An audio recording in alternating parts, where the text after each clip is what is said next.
BA second year में कवि देव का ये दोहा चलता है। लगभग सभी यूनिवर्सिटी में सेकंड बुक होती है रीतिकालीन काव्यधारा की।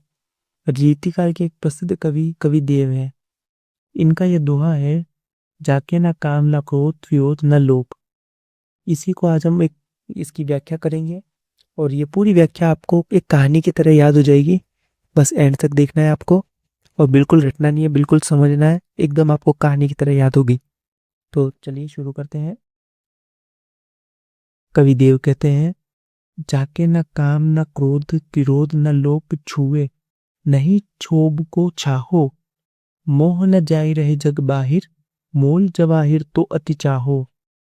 बान्य पुनित जो देव गुनीरस, आरद सारद के गुण गाहो, सील ससी सबिता छबिता, कविता ही रचे कविता ही सराहो।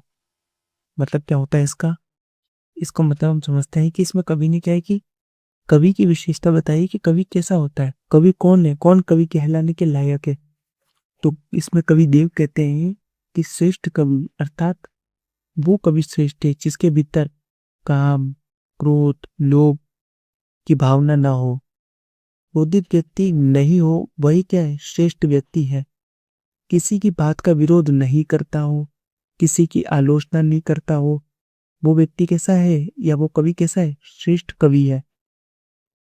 और कवि इसमें बताते हैं कि किसी के भी भीतर मतलब किसी व्यक्ति के भीतर किसी भी प्रकार का लोभ लालच नहीं होगा, वो लोभी नहीं होगा, किसी अन्य व्यक्ति से ईर्ष्या द्वेष नहीं रखेगा या ग्लानि नहीं रखेगा, वही किसी प्रकार का किसी की के मोह में नहीं हो, उसको संसार का किसी वस्तु के प्रति मोह नहीं हो, अर्थात जग या इस संसार के मोह माया से दूर हो, विरक्त होकर रहे, इस संसार के समस्त जो सुखों की वस्तुओं से विरक्त होकर रहे, ईर्ष्या द्वेष ना हो, वो कैसा है, श्रेष्ठ कवि है।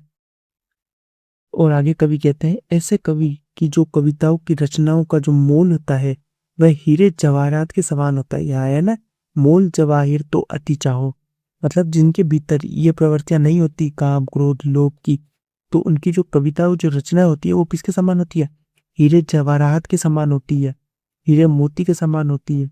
परंतु स्वयं हीरे जवाहरात के मोह से लालच से बाहर हो, विरक्त हो, ऐसे लोभ लालच से रहित कवि की वाणी पुनित और पावन होती है। कैसी होती है, पुनित और पावन होती है उस कवि की वाणी। कैसी वाणी, जिस कवि के मन में लोभ नहीं है, लालच नहीं है, ईर्ष्या नहीं है, उस कवि की वाणी कौन सी होती है, वाणी पुनित होती है, पावन होती है। उसकी वाणी में क्या होता है, रस होता है, उसमें किसी भी प्रकार का अपशब्द नहीं होते, तथा किसी भाषा देवताओं की भाषा के समान होती है। उसकी भाषा कैसी हो जाती है, देवता की भाषा के समान हो जाती है, देव गुणी रस जिसकी कवि की, जिसके भीतर लोभ नहीं हो और उसके काव्य रस में परिपूर्ण हो, वह उसके काव्य आनंद में हो। और जिसका काव्य कैसा हो, रस से परिपूर्ण हो, एक तो गुणी रस रस से परिपूर्ण हो, उसका काव्य कैसा हो, आनंद पूर्ण हो, आनंद हो, और वह माँ सरस्वती के गुण गाता हो, आरद सारद के गुण गाओ। मतलब वो कभी किसके गुण गाता हो, माँ सरस्वती के गुण गाता हो, अर्थात बुद्धिमान। जब माँ सरस्वती के गुण गाएगा तो बुद्धिमान होगा निश्चित रूप से।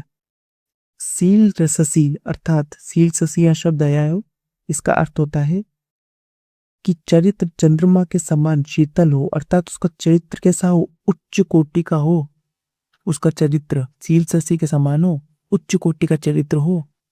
और उसकी कविता सविता, यहाँ पे जो शब्द आया है सबिता छबिता, उसका अर्थ है कि सूर्य के समान सौंदर्यपूर्ण हो, सूर्य के समान चमकदार हो।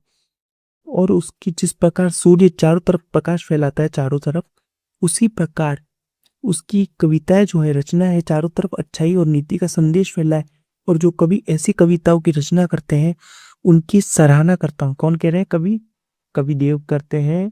तो जो ऐसी कविताओं की रचना करते हैं उनकी मैं सराहना करता हूँ, उन कवियों की जो लोभ लालच से दूर हो, सभी के हितों का ध्यान रखे, उनकी जो कविता हो रस आनंद से परिपूर्ण हो। और ऐसे कवि क्या है, कवि कहलाने के लायक है। और उन कवियों की मैं क्या करता हूँ, सराहना करता हूँ।